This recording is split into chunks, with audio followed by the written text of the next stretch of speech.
السلام علیکم. میں رابعہ شیخ آج آپ کے سامنے لے کر آئی ہوں قصیدے کی تعریف. لفظ قصیدہ عربی لفظ جو ہے قصد سے نکلا ہے. اس کے لغوی معنی گاڑے گودے کے ہیں. قصیدہ میں شاعر اپنے دماغی کو نچوڑ کر پوری طرح پیش کرتا ہے. قصیدہ اس نظم کو بھی کہتے ہیں جس میں شاعر کسی مدعا کرنے کا قصد کرتا ہے. عام طور پر قصیدے کا تعلق امراء اور سلاطین کے درباروں سے رہا ہے. قصیدے کی ابتدا جو ہے عرب سے ہوئی ہے. جب ایران میں اس صنف سخن کا آغاز ہوا تو ایرانیوں نے اہل عرب کی تقلید کی اور شاعری میں ایسے قصیدے لکھے جانے لگے جس میں کسی کی تعریف یا ہجو کی گئی ہو. اس لیے فارسی شاعری اس صنف سخن نے بڑی ترقی کی. مغلوں اور نوابوں کے عہد میں فارسی کے ساتھ ساتھ اردو میں بھی قصیدے لکھے جانے لگے اور اردو شاعری میں اسے صنف سخن نے بڑی ترقی کی. قصیدے کے پہلے شعر کے دونوں مصرے ہم قافیہ ہوتے ہیں، اسے تالا کہتے ہیں. باقی اشعار کے صرف 2 مصرے ہم قافیہ ہوتے ہیں. کبھی کبھی قصیدے میں زیادہ مطلع بھی ہوتے ہیں.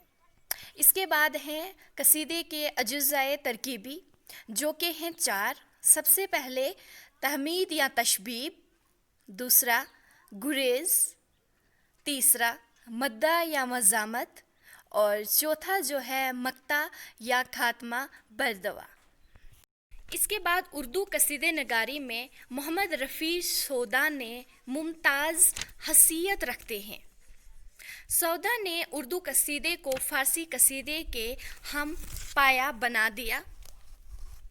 سودا کے بعد ذوق نے اسے صنف سخن میں نام پیدا کیا اور اردو قصیدے کے استاد مانے گئے.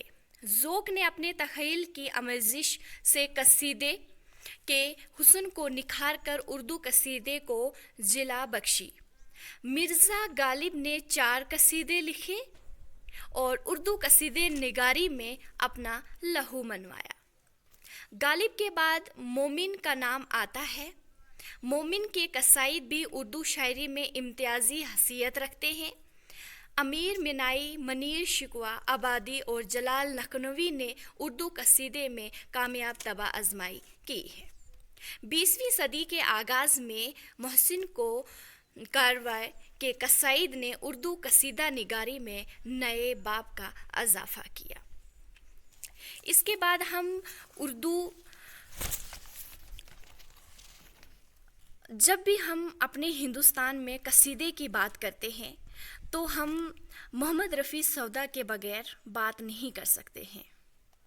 تو شہر اشوب نے ان کی تعریف میں کچھ اشعار لکھے ہیں جو اس طرح سے ہیں، ملاحظہ فرمائیے.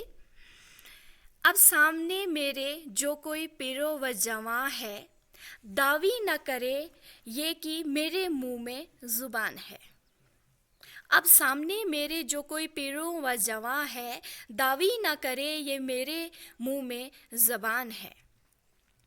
میں حضرت سودا کو سنا بولتے یارو، اللہ رے اللہ کیا نظم بیاں ہے. اتنا میں کیا عرض کے فرمائے حضرات، آرام سے کٹنے کی طرح کوئی بھی یاں ہے. سن کر یہ کہنے لگے خاموش ہی رہ جا، اس امر میں قاصر تو فرشتے کی زباں ہے. کیا میں بتاؤں کہ زمانے میں کہیں شکل ہے وجہ، معاش اپنی سو جس کا یہ بیاں ہے. شکریہ.